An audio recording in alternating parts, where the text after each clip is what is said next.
When did you start therapy? 4 years ago now. 4 years is 4 years. kind of recent. This is not, of course, the first time we have watched Prince Harry talk to Oprah Winfrey.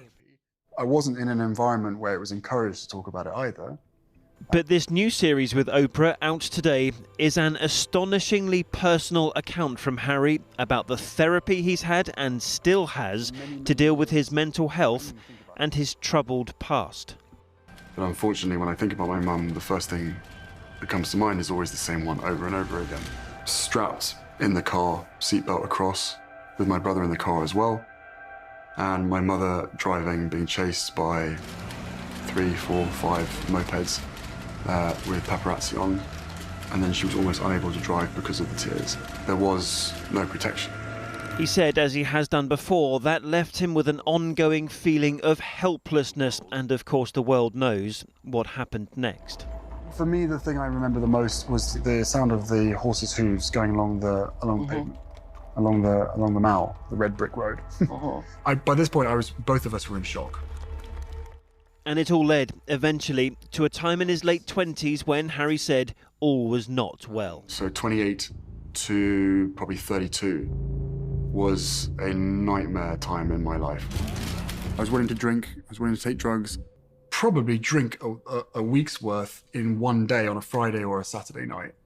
He told Oprah over the course of a number of episodes that he felt trapped. He didn't have the option to leave, and his family, in particular his father, Prince Charles, he said, told him that was the way it was. Because my father used to say to me when I was younger, he used to say to both William and I, well, it was like that for me, so it's going to be like that for you.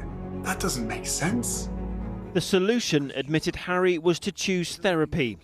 Lots of it. And I saw GPs, I saw doctors, I saw therapists, I saw alternative therapists, I saw all sorts of people. And not only did Harry speak about it, he allowed the cameras to film it. How do you feel about us targeting another memory today? Let's do it. For most of my life, I've always felt worried, concerned, a little bit tense and uptight whenever I fly back into the UK, whenever I fly back into London.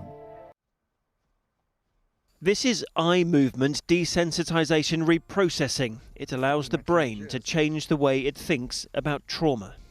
It cleans my hard drive. It's literally like every time something comes up, we're done with that.